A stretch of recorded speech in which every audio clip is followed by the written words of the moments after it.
think that as artists, we all tend to be perfectionists. And I think that that striving for perfection is what drives artists to get into their studio day after day, work on a painting week after week. It is hard to know what is perfection. That would mean something different for each one of us artists. And that's what makes painting a challenge, but it also makes analysis and critique of a painting very difficult. Because if one person has one idea of what a painting should do, it's very different from what another person should do. And in my book, I really tried to address issues in broad ways so that someone could say, you know, lights and darks, a variety of color. That can be one way of making a painting very powerful, by really working with that concept. And yet, one artist might want a painting to be very subtle, with a subtle color palette, very minimal, and someone else might want something really loud in your face. But both artists are going to have to deal with some common concepts about painting, and that is that as painters, we generally want someone to be attracted to our work. And once they're attracted to our work, we want that image to be strong enough that they will be, you know, drawn to that painting and not be able to leave it. So for me, a perfect painting is a painting that gets someone's attention and holds it there long enough so that they can have a deeper, meaningful visual experience from that work. Maybe even an altered experience, but some kind of experience. It could be an emotional one, it could be an intellectual one, it could be a joyful one. On each painting of mine, I do have a specific type of feeling that I'd like that viewer to have.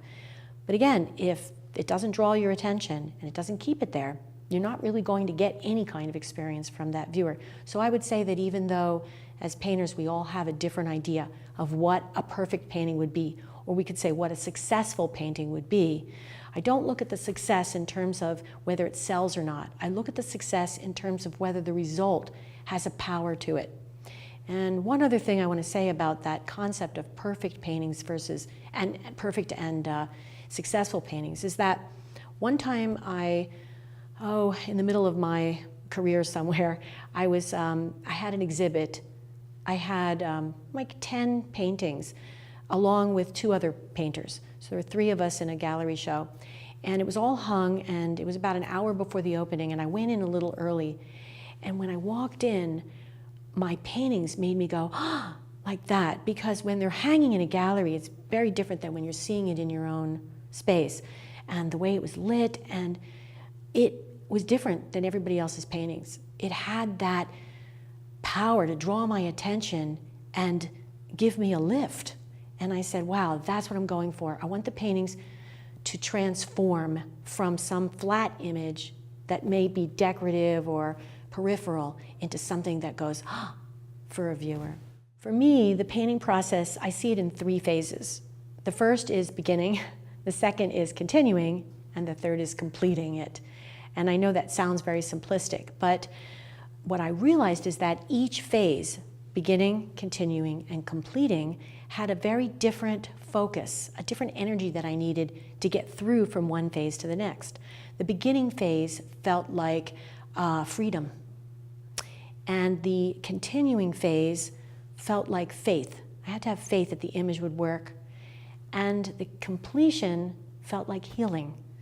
And I noticed that when I realized that there were 3 different phases, that they didn't go equally. I didn't start in one day and go through all 3 phases. In fact, I would sometimes, for a whole month, just want freedom. I just want beginnings. So I would start 10 or 15 paintings. Then I'd get to a point where I'd say, okay, I need to have faith that these paintings are moving somewhere. Where are they moving? And there was a curiosity about that, a faith and a curiosity. And then I would work for maybe several months on all of them. And there was usually one day, it was interesting, one day where I would go in and I would feel this clarity in my vision. I would say, wow, I know what's wrong with each one of those, and I could fix it right now. And in one day, I could complete 3 or 4. So I noticed that, again, it wasn't equal time for each phase. But I started to realize that if I recognized how I felt that day, I could actually maximize my studio production. I could say, gee, I feel like having fun today. Well, if I feel like having fun and I start working on something that's almost finished, which just needs a little tweak, I will ruin that painting. I will destroy it and bring it back to 0. If I stay true to how I felt, I feel like having fun today, I'm just going to start a bunch. Or I really feel like just taking time and working until this one painting is finished in that healing phase. That would be a bad time to start a free-spirited, starting a lot at the same time. So which is my favorite of the 3?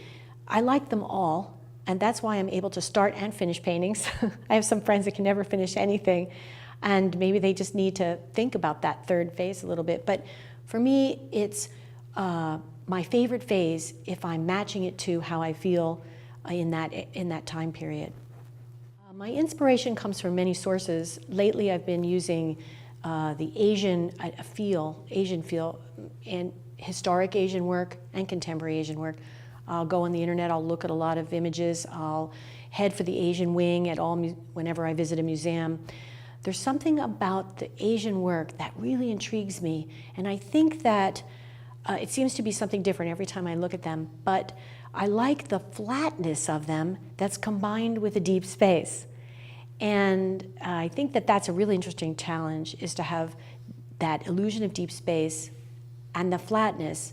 And they add one more thing, which is this incredible, wise way of simplicity, this zen of getting that exact tree with just a few branches, or that exact mountain with just a few brushstrokes. And so I really value looking at those, and I kind of soak it up, the simplicity, the flatness with the spatial depth.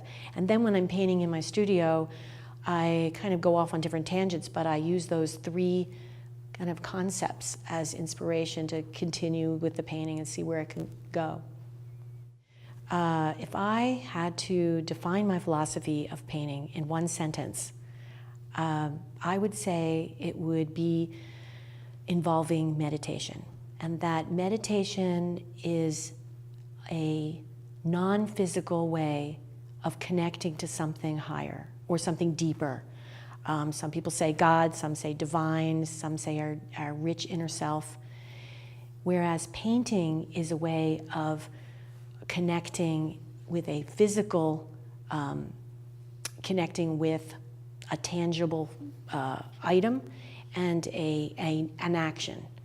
So that would be meditation is connecting with the divine in a non-physical way, and painting is a way to connect with the divine in a physical way and have something tangible, a receipt of that journey at the end. That's longer than one sentence.